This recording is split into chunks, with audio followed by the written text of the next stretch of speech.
there, listeners. Are you feeling the weight of the world? Well, you're not alone. The U.S. Surgeon General says nearly 50% of parents are overwhelmed by stress. And guess what? It's affecting us all. Just last year, we heard about an epidemic of loneliness hitting half our population, especially young adults. But there's hope.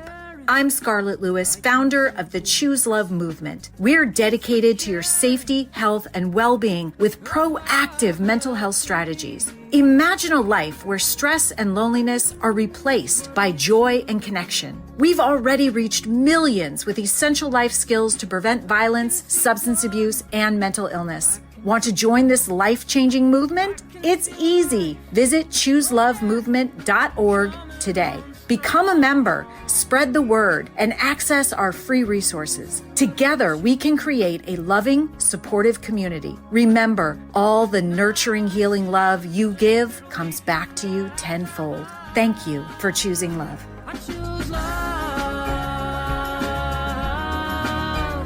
I choose love.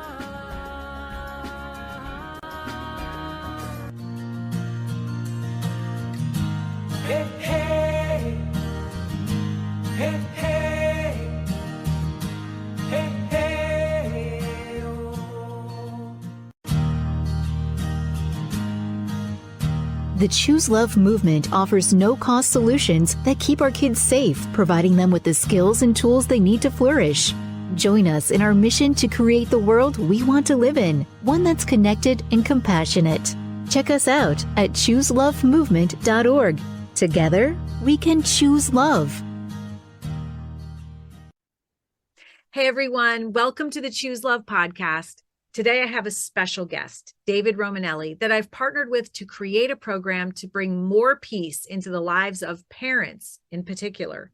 The U.S. Surgeon General released an advisory on the mental health and well-being of parents recently called Parents Under Pressure. According to the data, 33% of parents are reporting high levels of stress, and 48% say that most days their stress is completely overwhelming. If you're feeling this way, you are not alone. David and I are offering the Peaceful Parents program that includes our favorite experts and their top advice in digestible, short 5-minute segments over 21 days. These were aha moments for me that changed my life forever, and I think it will do the same for you. The fact is, our life is made up of choices, perspectives, and tensions that come from either a place of love or fear. The outcomes of where we choose from are vastly different. Now, the science on happiness shows that our circumstances only make up 10% of our happiness quotient. Some comes from our genetics, but our choices make up a big part of our level of happiness. I didn't know about these skills, tools, and awarenesses we share in this program, but once I did, it changed my life for the better forever. I'm excited to share this with you and ask that you pay it forward to others you know could use a leg up, as we say in the horse world. If you want to be the best version of yourself and move beyond stress and fear, check out peacefulparents.life and go from chaos to calm in 21 days. Thank you for listening, and as always, for choosing love. Hey everyone, it's Scarlett and the Choose Love podcast. So happy to have you back again for another edition. Thank you so much for choosing love. Today, I have a dear friend. His name is David Romanelli. And David and I have been working together, kind of partnering a little since, I don't know, for the last 10 years, maybe, David? Incredible, right? I met David. We used the same speaker bureau, I think. And they had an event at which we both spoke. And I got up first, I think.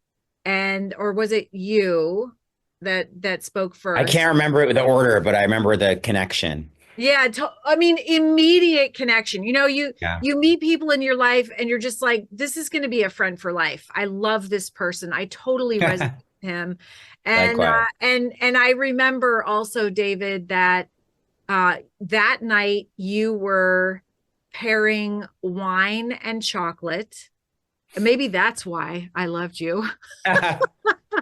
It definitely helped. And when you gave the toast and there was a huge room and lots of tables, lots of people, you gave the toast, you toasted to Jesse, which was just so meaningful to me. And you are a mindfulness guru. You're certainly our guru at the Choose Love movement. So we've partnered since I've known you. We've been using your meditations. We even use your son Remo's meditations in our elementary school programming, and you have so incredibly generously offered educators that come to us and want your meditations. You will give them to them as a gift because they're educators and all that they do for our kids, and we're just so appreciative of you, David. Thank you. And I thought that I'd let you introduce yourself because you're so accomplished. You have written so many books, all of which I've read, and you have so much to offer. So can you just share a little bit about yourself and your website and everything that you do? Yeah. I mean, it's been amazing to watch you along your journey and how you've grown throughout the last decade.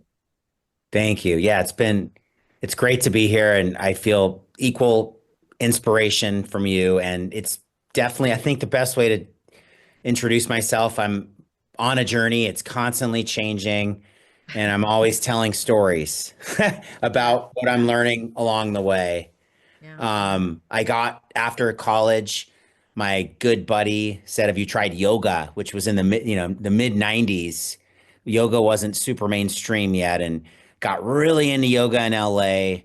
And we decided we were going to quit our jobs and move to Phoenix, where there was very little yoga. And we opened a chain of yoga studios in the late '90s.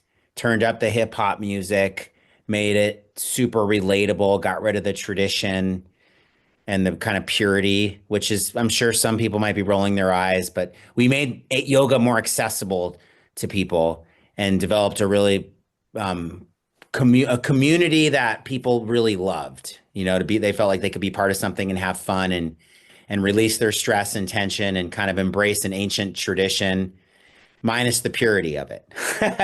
And I started teaching yoga and kind of continued that mission, and I would teach these workshops all over the country at a time when yoga was still just kind of new in to Americans. And so I would do yoga and chocolate, yoga and wine, yoga for foodies, yoga and jazz, and just made it more fun and relatable. And I wrote a book called Yeah, Dave's Guide to Live in the Moment about what goes on behind the scenes in the yoga world. And then my life took a very unique shift right around 2010 when my last surviving grandparent was in a retirement facility and I would go visit her. And I saw how sad it was, these retirement homes, and we put our elders sort of out to pasture and they don't really have a very significant meaning in American culture. And here I was, like in the yoga world, where the 32-year-old yogi with a big Instagram following was the source of quote unquote wisdom. And the, Mm-hmm. dying World War II veteran, 93-year-old World War II veteran was dying a lonely death in the old age home. So I really dove into that and started interviewing older people all over the country, have such profound wisdom if we're willing to listen. And I wrote a couple of books about one was called Happy is the New Healthy, and it was inspired by the oldest person I met. She was 111, and her secrets to health and longevity were sex, vodka, and spicy food. So I thought the joie de vivre is something we all need more of. How do we loosen our grip and enjoy life Yeah. more fully? Have a lot of fun, as Jesse said to his older brother, for sure. Yeah, more fun. And don't take it so seriously. She was married, the 111-year-old was married 5 times. So it's like resilience, bounce back, keep getting after it. She had a great sense of humor. When the social worker put his hands on the 111-year-old shoulders to help her lie down, she said to him, "Are you propositioning me?" She had a great sense of humor Yeah. and the joie de vivre. I mean, she really enjoyed the gift of life. And then I wrote another book called Life Lessons from the Oldest and Wisest. And I based on these events that I would do all over the country called Drinks with Your Elders. And we would find lonely older adults, because it's very isolating when you get older and you don't have. Older. I mean, the U.S. Surgeon General released an advisory, I think, just a few years ago, saying that over 50% of Americans were lonely, let alone older Americans. Yeah, compound the existing loneliness with aging, and it's Yeah. really intense, like a Yeah. heavy, dark weight. And so I would invite these elders to come into their community and bring people together, younger people like you and I, relatively younger, and they tell their stories, and we'd all have a glass of wine, and it was a great community building experience. So I wrote a book with all the wisdom I Mm. learned from Holocaust survivors and World War II veterans and single moms who raised 5 kids on their own, and just how did they find the power and the strength. And it's the advice you get from that generation is different than what you get from the podcasting jet set with all these like vitamins and hacks, and it's the stuff that we hear from the gurus of our time. This was like really hard earned wisdom from someone who's lived to be in their 80s, 90s, and 100s. Because if you're that age and you're living and you're loving, and your kids want to be around you, and you still have that spark of inspiration and joy, like there's something that we can all learn there. So, and then my life took another really hard turn. In 2020, my 3-year-old daughter was diagnosed with leukemia, and today she's great. But the she's living a perfectly beautiful, happy, healthy life, and we feel so lucky. But the PTS, the post traumatic stress from that, has been really hard. And just speaking in real time, I've only recently am learning how to get out of the fight or flight that kind of haunts you every day. And it's just speaking really honestly, because what's the point? It's been the last few years have been hard to open a new page because I've been struggling with fear and anxiety and stuck in my fight or flight.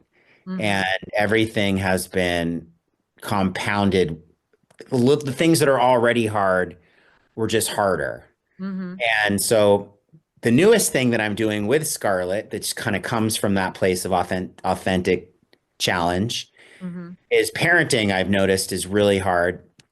Throw in a little trauma, and it's harder. I'm sure you could teach me a thing or two as you have about that. Definitely. And the Surgeon General in August came out with a report that parents are struggling and have terrible anxiety. And I said to my wife, like, this is us to a T. You see, we're not alone. We're not Mm-hmm. alone in this. And so I Yes. reached out to you and some other um, experts in different fields who are also parents who are also struggling. And we got a kind of a collective group together, and we're doing a program called Peaceful Parents Mm-hmm. that starts January 15th. And it's a little bit of wisdom each day, Mm-hmm. 5 minutes or less on what Mm-hmm. you can do to take a breath, get out of your fight or flight, back into your rest and digest, and be the best parent you can be, because these days are precious and we want to enjoy them and not just fricking grind it out. Yeah. So that's my intro. That is an awesome intro. And I think that a lot of people listening can identify with the trauma and fear that you're talking about. I certainly can. And this Peaceful Parents program that we're doing, I think that the timing is perfect, especially with that U.S. Surgeon's advisory that said that almost 50% of parents are so stressed out and overwhelmed that they can't function on most days. And that really hit me, because our kids need us to be the best version of ourselves. And of course, we want to be, but we get stuck. We have lots of stuff that has happened, lots of accumulated pain from our own history. We have a lot going on. I mean, there's so much going on in this world now, and we're so connected to everything. It was interesting to me. Somebody said the other day, our brains are still kind of hunter gatherer type brains. So we're designed to kind of keep track of about 100 people in our smaller communities. And now we have this device that fits into our pocket that keeps us connected with the entire world. Although everyone on this device, the content providers understand that our brains are wired to protect us. And so fear sells. For some reason, Yeah. we are attracted to more fearful headlines because our brains think that knowing this will somehow teach us something or help us be safer. And so that's what our brains are buying, and that's what they're giving us. I remember there was a reporter at my house maybe a few years after the tragedy. It was a more local reporter, and I love the reporters around here because they've been such incredible friends and advocates of Choose Love. And he was saying that one of his friends was giving him a hard time on what he reported in the news. He was saying, dude, you're so negative. Like, you're out there and you're reporting everything that's bad. Why don't you give us some good news? And this guy said, I said to my friend, stop watching the bad stuff. We're giving you what you watch and what you Yeah. seemingly want. And so if you stopped watching, we'd have to adjust what we gave. And of course, it's not this reporter's job to create content. He just, it's a job to report on what he's told to report.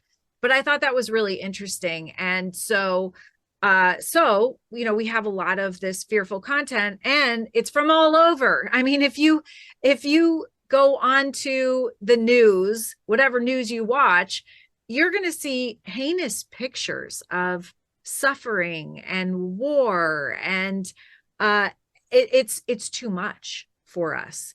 And of course, every time we're on this, we are not connected with each other. It's a false sense of connection here. And so we get more and more divided. And it's just a very complicated world. Ironically, it's like the easiest time that we've ever lived, the most technology. We're all inside our homes. And for the most part, people listening to this probably, have electricity and heat and running water and access to medication and cars, transportation, and lots of entertainment. But we are more disconnected, more lonely, more stressed than we ever have been. It was interesting. I just want to throw this in there as a little personal story. I went to India 2 years ago to teach in schools in the slums there, teach Choose Love. And so I told my son when I left, I'm going to feel so sorry for these people. And especially for the kids, they have nothing. And I sort of joked, maybe not, like I might bring a few of the kids back with me. Hmm. And the interesting thing is, when I was there, I felt sorry for us Hmm. because as you said, this is what I was thinking about when you were talking about how we treat our elderly. I mean, they live in family units. They take care of each other. There was no homeless people on the streets, no drug addicted bodies. They were all inside family units. The interesting thing is too, and I was working in schools in the slums, there was no mental illness that I saw, no anxiety that anybody talked about. And these kids, by the way, worked before they came to school. And some of their parents didn't even condone going to school because they needed the children's income. So the children are coming to school after having done some amount of labor in the morning, and they're clean and they're smiling, and then they're going to leave school and they see school as a privilege, by the way, because, not everybody gets school. And then they go off and they work, and they were so proud to show us their homes.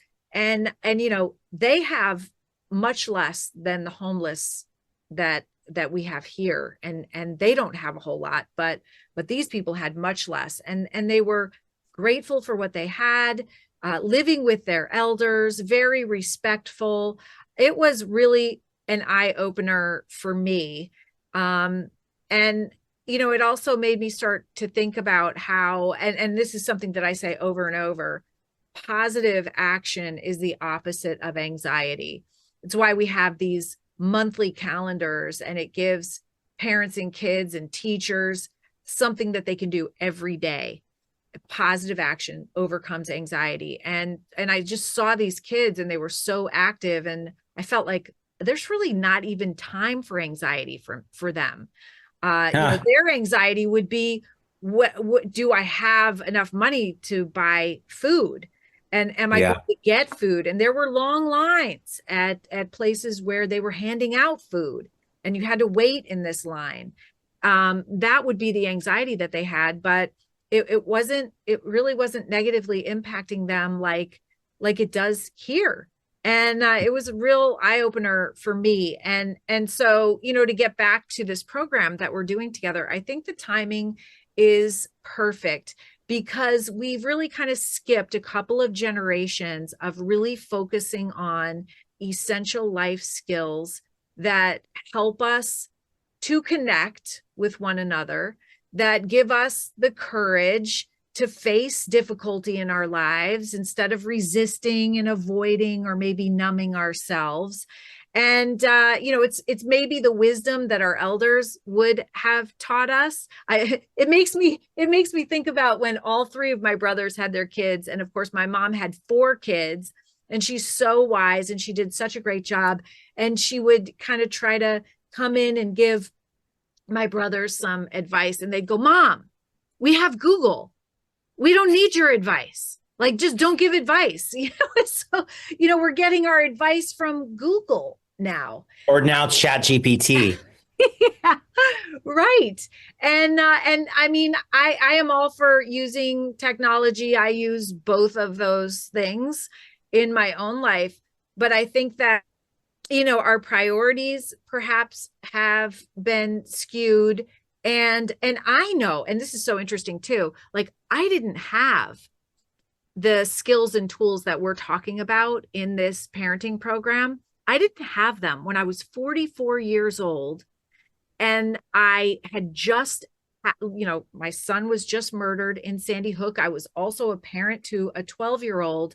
I grew up, my parents were fine, but they didn't have these essential life skills either: social, emotional competence, the ability to calm yourself, the ability to handle difficult emotions, the ability to work through anger and resentment and those feelings. They didn't have it. They didn't teach me. I didn't learn it in school. I didn't learn it in a lifetime of working. So I get to be a 44-year-old mom, single mom, by the way, who loves my kids. I mean, the thing I will never have regrets about is that both my kids know how much I love them, and I was present with them, and I spent every waking moment I spent with my kids, and we had so much fun. However, I could not give them what I didn't have, and that is, these essential life skills that as parents, we're supposed to be modeling. Some of the resistance to teaching this in schools is that parents will say, "Well, that's my job to teach about character, my job to teach, how to manage emotions and things like this."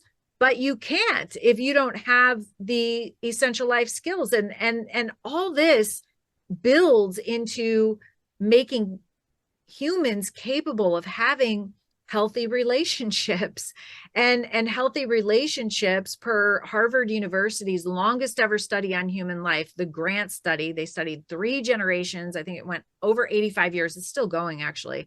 And they found the secret to happiness. And the secret to happiness is healthy relationships. The kicker is, we're not born with these skills and tools, and we have to learn them. And then that's only 50%. of the whole effort. The other 50 is actually being consciously aware of them every single day and putting them into practice. And that's where I am right now. I have learned these skills and tools through Choose Love, David, through all the work that you do and your books and other books that I read and courses that I take. I've learned the skills and tools, and I can learn more and more, and I intend to every single day. But now it's putting them into practice in every situation. It's pausing, when I'm triggered or when there's a difficult situation and trying to figure out where, getting curious about what's happening with the other person and what point of pain they have and how I can be my highest and best self and thoughtfully respond with love. That's a lot of work. It is. It's so much work. And you know what? I think maybe some of us have gotten into this groove, and I certainly know that I was there, and I still get into the groove where I fall into blaming somebody else for what's going on, not just in my life, but in the world, finger point, fault find. And, the thing is, and probably the biggest lesson that I learned with my situation, having my son murdered in a school shooting, is that we're responsible. We are responsible for our children's safety, health, and well-being. We're responsible for ourselves. No one else is. My name is Scarlett Lewis. I'm the founder of the Choose Love movement.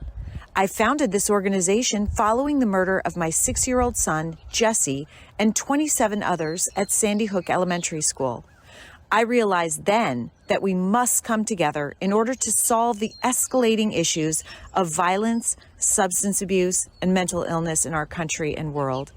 I created the Choose Love movement because, as humans, we are 99.9% genetically the same. We all need love, and we all also feel pain. We teach all ages how to choose love and grow through pain. It's pretty simple. Love feels good, and anger, hatred, and resentment feel bad. Hurt people hurt people. Even though we can't always choose what happens to us, we can always choose how we respond. Love is always the strongest response. 6-year-old Jesse stood up to the shooter and saved 9 of his classmates' lives before losing his own. We all have the capacity for that courage. Join the Choose Love movement today and be part of the solution by creating a safer, more peaceful, and loving world. I think it's really important that we take responsibility for where we are and where we're going. And that means trying to be the highest and best version of ourselves. I know everybody tries that. And it's really hard when you don't have essential life skills, these little nuggets that we're providing every day in just 5-minute digestible chunks that are maybe a reminder for something that you already knew. But I know I need reminders every day. And they might just be aha moments that can change your life forever. Yeah. I mean, I think what you're saying in so many words is that, take control of your own mind. And yesterday, I mean, you were talking about a breath practice. What was that breath that you teach and Brave choose? breath. Brave breath. Brave breath. And, I found that one of the experts for our parenting program is a breathing coach from the Netherlands. And it's been the single most life-changing health practice I've ever done, more than yoga and meditation, because I've found when I'm in fight or flight, fear, anxiety, which happens a lot, Mm-hmm. and I like to pretend that it doesn't, but it does happen. Like the littlest things can really trigger me. And I just go right to the breath. And he's taught me some breathing exercises. Some of them take 2 minutes. Some of them take 5 minutes. You can do 45 minutes. I don't really usually have time for 45 minutes, but it's amazing how quickly I shift out of fight or flight into a relaxed state where I can identify what's going on. Like you talk about the pause and work through it productively instead of like freak somebody else out about my own freakouts. Mm-hmm. Mm-hmm. Yeah, instead of reacting. Yeah. Yeah. and just, take control of your mind. I just read this incredible book called Into the Magic Shop. You might have heard about in the meditations.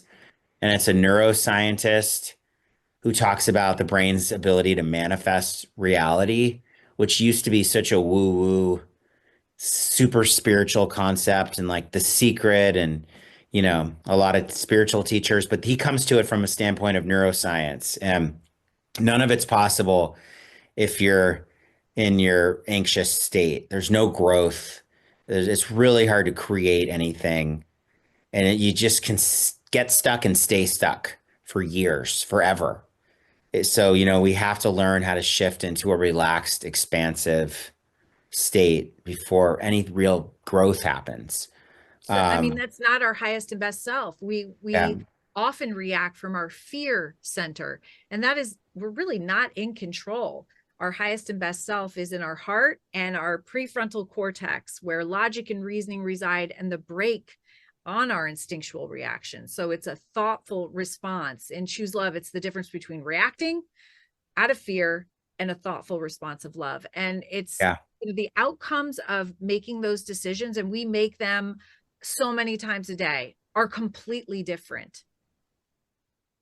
yeah, yeah. I mean, and I've been noticing that personally, just waking up and putting my pen to the paper and being intentional about where I want my life to go and how I want to feel and what I envision happening instead of just waking up and hoping for the best and holding on for dear life, which is kind of how you feel sometimes. I think most people feel that way sometimes, and it's not a fun way to live, and it's not a fulfilling way to live, and it's not a healthy way to live. So I teach meditation, but I have my own struggles, and I like to think I share that. So the idea being that we're all on this journey together, especially as parents. I think a lot of parents with, kids that are between babies and 18 years old, you're almost an empty nester now, right? Uh, yeah. Yeah. I mean, there's more pieces to juggle now than ever before with the technology and the social media and all the screen time, and not to mention the video games. And then you add on all the after school activities and then the homework, making lunches, cleaning up messes. Mhm. And there's not a lot of time for yourself to reset and think clearly and have a vision for your family, for your business. It's a struggle. And I really think a lot of parents can relate. And that's why we're doing this. But I also have to say that you've been maybe the single greatest source of inspiration for me, having been through a really difficult life experience. And I've watched you over the last 10 years build something and create something. And that couldn't have come from a place of fear. Mm, And because mhm. it would be impossible to do what you've done from a place of fear.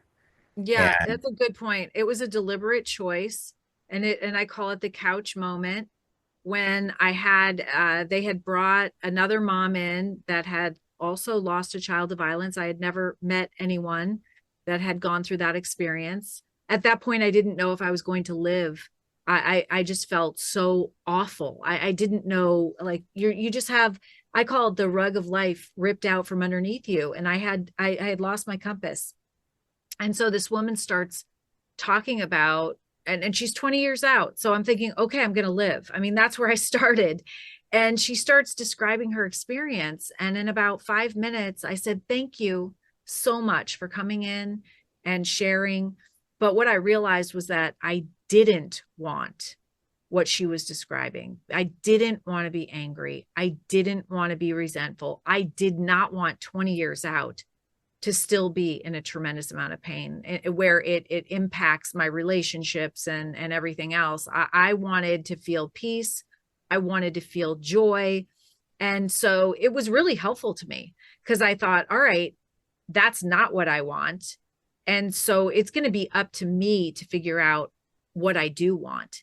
And it is going to be based on my choices from today going forward. I can have whatever future that I want. Unfortunately or fortunately, nobody's going to put down a roadmap in front of me and say, okay, you want peace and joy, then you're going to take a left, right, left. I have to figure it out, and it's going to be through my choices. And that's such an empowering thing for everybody that's listening to know. It's a choice.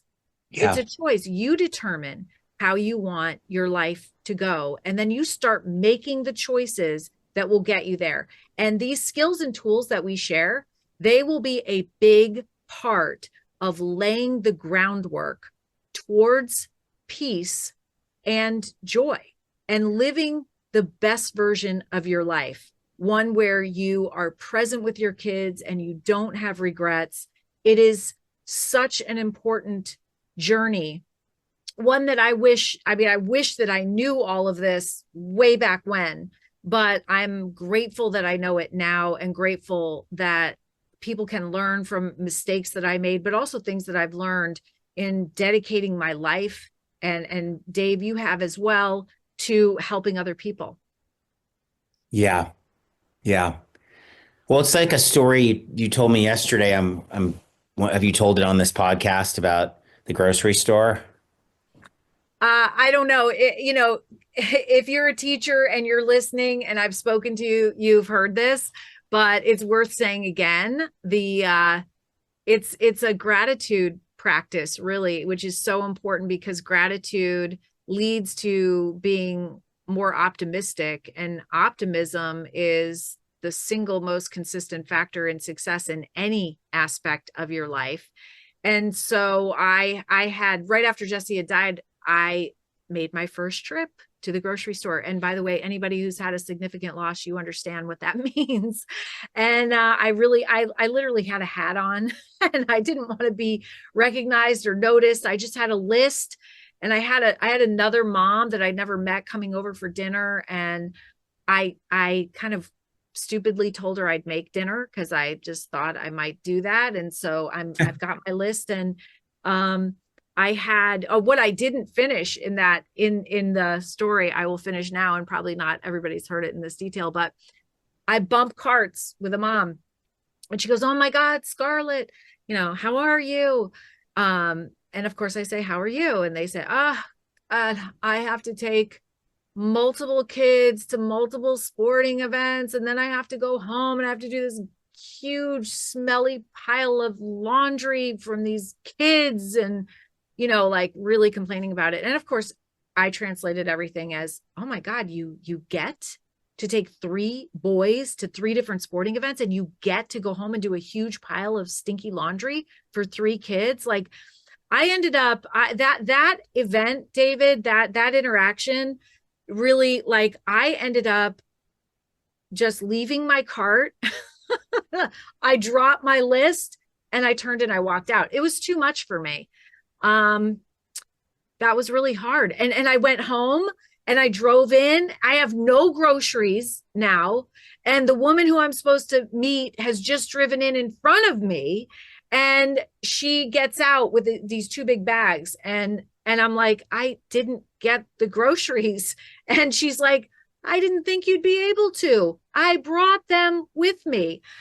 Which was really beautiful. But I do want to say, this woman that stopped me, she actually picked up my list, did all my grocery shopping, and Wow. brought the bags to my door, which is like so incredible. So totally redeemed. But a huge lesson for me as well, that when I start to hear myself saying, "Oh, I have to do this, I have to do that," it's like, no, you don't. You don't have to do anything. You get to do something. And there's so many times this has come into play. Like, one morning I was speaking in a school, and I got there early, and I backed in, and I'm looking at the door. Nobody else is there. And this van comes and parks in front of me, about 30 minutes early. And I watch this guy get out, and he's in the disabled parking lot, parking space, disability parking space. And he gets out, and it's this whole thing where he's got these mechanical things that lift him, and he has to get his wheelchair out and put on his bag. And by the time he did all of this, and he's wheeling himself up the ramp, the other kids are getting delivered and everything. And I'm just thinking, wow, people are saying, I have to, go to school. I have to do all this. And this guy is, like, we're walking on two legs. How Yeah. blessed are we? And I'm grateful because I had a mom who, I'd go down in the morning before I went to school, and she'd be saying, we have warm running water. Look, I just turned on the faucet. Did you flush the toilet this morning? Yeah. That is a blessing. Yeah. So I was predisposed to gratitude, but it's also a big part of my resilience is that practice, because you have to practice Yeah. every day. I Yeah. wanted to talk about the other people that are in this program with us, Okay. David. And what is the web address of our program? Peacefulparents.life. Peacefulparents.life. Okay. And so peacefulparents.life. And can you talk about the other people that are joining us? Yeah, so one of them is Kristen McGee. You might, if you do Peloton, you might know her from her yoga and meditation classes on Peloton. She's a mom of three kids. She's an amazing yoga and meditation teacher, but also she is, I should say, not but, and she is deep in it with three kids, Mm-hmm. relatively young kids. And so she gets it, and she teaches from, I think, a place that will feel very real, and understands that the parents have time constraints, and all the things I got to get done in your head. And she knows how to speak that language and get you to a place of calm. And she's going to share with us some short yoga sessions, like moves, sequences that you can do to get grounded and calm very quickly. I mentioned Tim Vanderbleet is like an world renowned breathwork teacher. And so each week we'll have a practice from Tim that you can learn how to breathe. And if you've never done breath work, if you do it the right way with the right teacher, it's like the fastest way to relax, and you feel this natural high that is just so wonderful. I can't recommend it highly enough. It's life Yeah, changing. It's why the brave breath is the favorite thing of the Choose Love movement. I mean, breathing is so important. It's life. yeah, yeah. But just like anything, I mean, you got to have a good teacher. You could take a bad yoga class and be like, I'm never doing yoga again, and take an incredible yoga class with your favorite teacher, and you're hooked for life. That's what I found. It took me a while to get into breathing because I never had the right teacher. And I found someone that I want to share with everyone listening. And then we have Kate McKinnon was Wayne. I was introduced to me by you as Wayne Dyer's cranial sacral therapist, and she's going to teach us healing touch and the little things that you can do to take care of yourself and show yourself compassion. Because what I found giving corporate speeches all over the country is people are driven to the ends of the earth to succeed at the expense of, being kind to yourself. And we criticize ourselves, we doubt ourselves, sometimes we hate on ourselves, and it takes a toll. And so Kate's really going to, in very short teachings, how to like bring the compassion and love back to yourself. Yeah, We Kate's have, incredible. I just wanted to say that she's done a program for Choose Love called Compassionate Touch. There's so much fear around touch with kids in schools, and so she's kind of bringing that back in a very healthy, safe, and compassionate way. Obviously, she's an amazing person. She's a dear friend of mine, and I take therapy with her remotely, even now, so 12 years after meeting her. And for those of you who have not heard of Wayne Dyer, he's one of the best-selling authors of all time. He's a wisdom teacher. He wrote the foreword to my book, Nurturing Healing Love. And you're going to absolutely adore Kate. She's just an amazing person, and light worker, really. And then I'll introduce Howard Glasser. He was introduced to me by one of my ambassadors in Arizona, and he's the founder of the Children's Success Foundation and creator of the Nurtured Heart approach. Okay, so you remember Jesse's message is nurturing, healing, love. And so his is the Nurtured Heart approach. And when I met him and went through his training, it just blew me away because it's a completely different way of living your life. It's focusing on the positives and leaving the negatives. You know, we talked before about how our brain is so focused on fear, and he teaches how to refocus on love. And he teaches just how to incorporate this in your interactions with your kids. And his specialty is, by the way, difficult kids. So kids that have learned that they get your attention when they misbehave, and when they're behaving, you don't pay attention to them. And of course, everybody just wants to be seen. So Howie was an aha moment for me. He was a life changer. And so we have partnered on things together, and I want to partner with him more. He's absolutely amazing. And then you probably want to introduce the absolute gem of the program. Yeah, I mean, I just want to mention one thing about Howard. His Yeah. advice is, when your kids are acting out, it's because they think they're going to get your attention because you respond in a bigger way when you're disciplining them. But if you learn to give them attention in the quiet moments when they're acting nicely, and you feed that behavior, they respond much differently, and it really works. I mean, it might sound like a gimmicky parenting thing, but it's much nicer relationship with your kids to know that they can get your attention by doing good things instead of by doing bad things. So it's It's genius. incredible. It's genius. It's genius. He uses it in homes and classrooms around the world. He has trainings, and he's written books. I think he's written like 21 books. He's an incredible person, and he literally helps you have a more peaceful environment wherever it Yeah. is, and within yourself too. That will be many that will be many aha moments for so many people.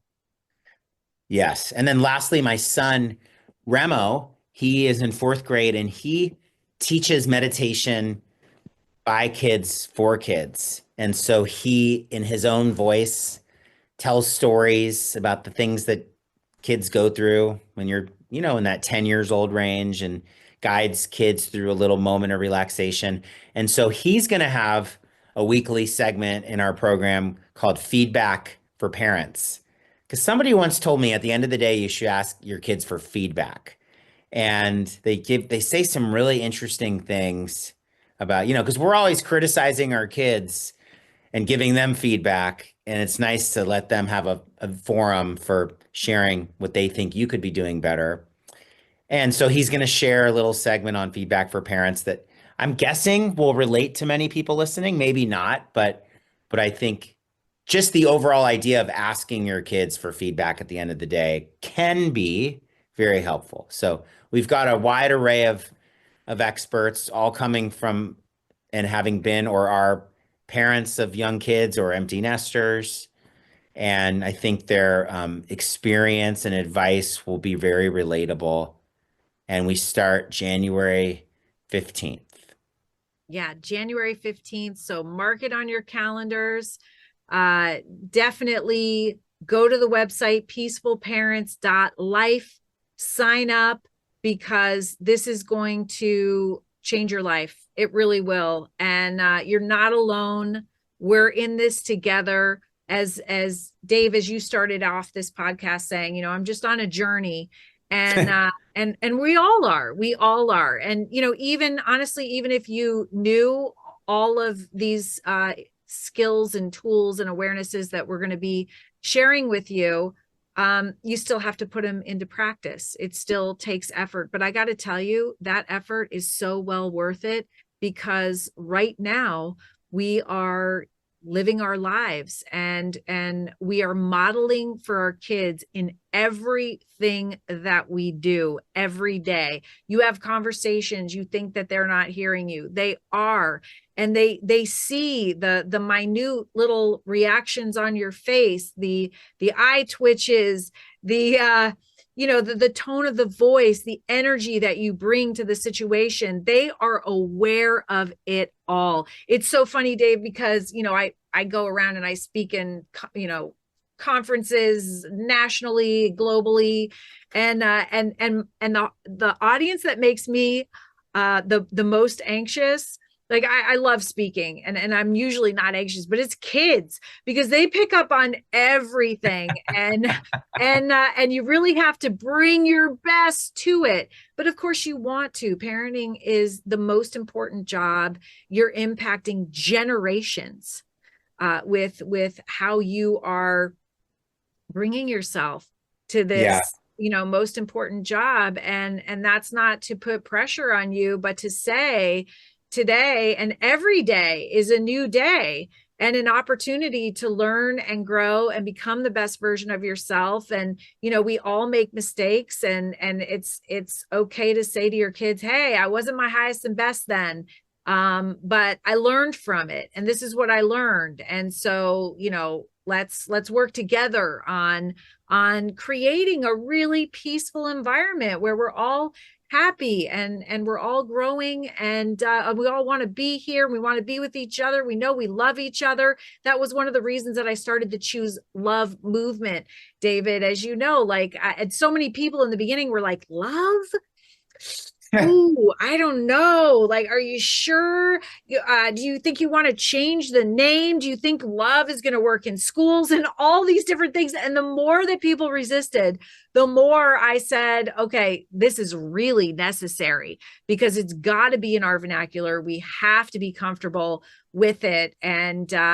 And so, well, it's now on the end zone in the NFL. Somebody just sent me that I think it was the Vikings game last weekend. So that's pretty mainstream. And What Choose Love is? Yeah. Is that from your organization? It's the message. It's the message of Choose Love. So that's getting pretty mainstream when the NFL is using it.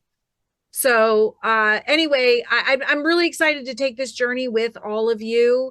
And we want to hear from you. We want to hear feedback and ideas and ways that you're using this in your own life. We want you to share it with other people. Obviously, there's so many people struggling in the world today, people like you and me, that could really benefit from this program. So please share it with all of your friends, share it on the internet, talk about it, share it in your groups and everywhere, far and wide, because we're all in this together. And one of my favorite quotes, David, is Rumi's quote, "We're all just walking each other home." And isn't that the truth? Love it. Yeah. Thank you so much. Yeah, thank you so much for joining me today, David. And I'm really excited about this journey and the future and the positive impact that we're going to have together, and along with everybody else that's joining us. I mean, this is definitely gonna create a ripple effect, and it absolutely will create a safer, more peaceful and loving world. Thank you. Hey, hey, oh. It's all part of us. We can all choose love. It'll lift you up if you let